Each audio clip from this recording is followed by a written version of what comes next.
Welcome back to Database History. This is the show where we get into the stories behind the databases that run, well, pretty much everything. Today, we are diving deep into a release that wasn't just an update.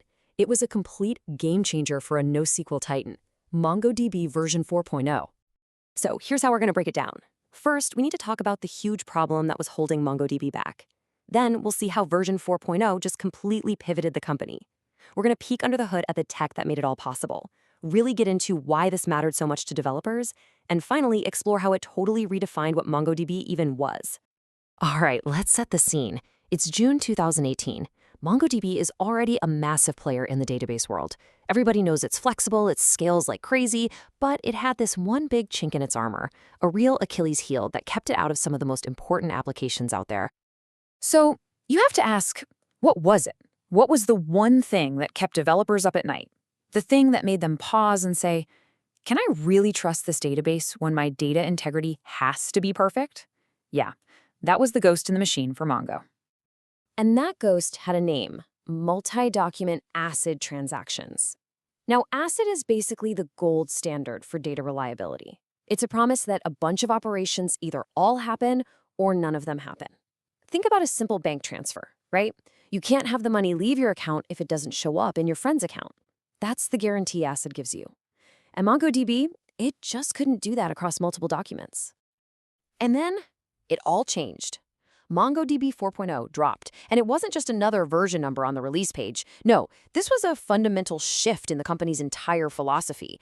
It was a brand new direction.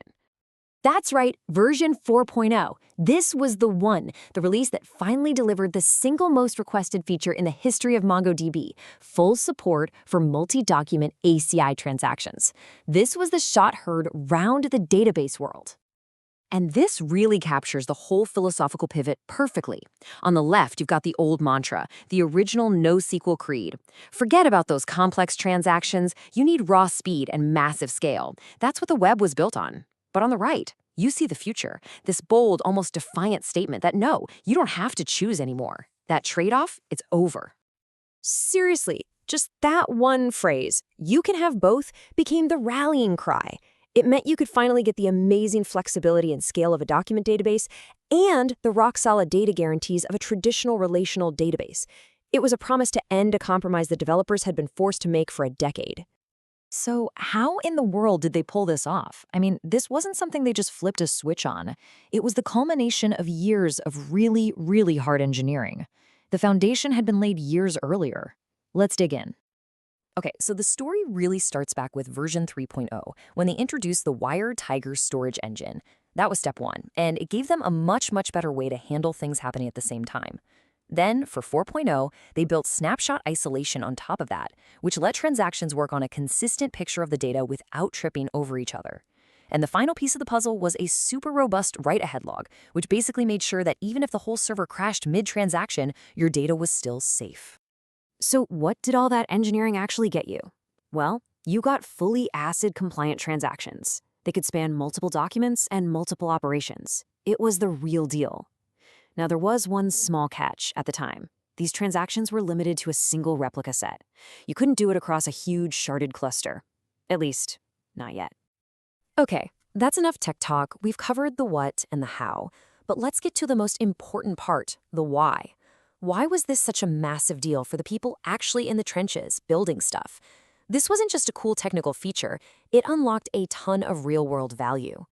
All of a sudden, whole categories of applications that were once off limits for MongoDB were now on the table. You know, things like financial services, that bank transfer example we talked about, or e-commerce, where you have to update the inventory and process the order at the exact same time. It's got to be one single step. Suddenly, you could model these really complex business workflows right inside the database, instead of writing a bunch of fragile code in your application to try and fake it. And this right here perfectly sums up the strategic impact. It wasn't just about building new things on Mongo. This opened the door to what people call hybrid architectures.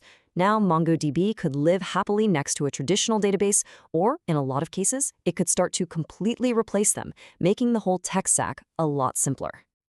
And listen, as if adding full-blown ACID transactions wasn't enough, version 4.0 was just absolutely packed with other great stuff. You had non-blocking secondary reads, which made it way easier to scale out your reads without killing performance. Change streams got a huge upgrade, which was amazing for building those real-time reactive apps. And on top of all that, they shipped a ton of new tools to help the operations folks see what was going on and keep the lights on. So when you take all of this, the deep tech work, the huge change in philosophy, all these new features, it led to this profound change in how people saw MongoDB. It was really the moment it started to forge a brand new identity. And if there's one thing to take away from this whole story, it's this. Before version 4.0, MongoDB was a really powerful, really popular NoSQL database. But after 4.0, it had a serious claim to being a true general-purpose database, one that could handle pretty much any workload you threw at it. But, and this is so important, it didn't do it by abandoning its roots. It didn't suddenly become slow or rigid.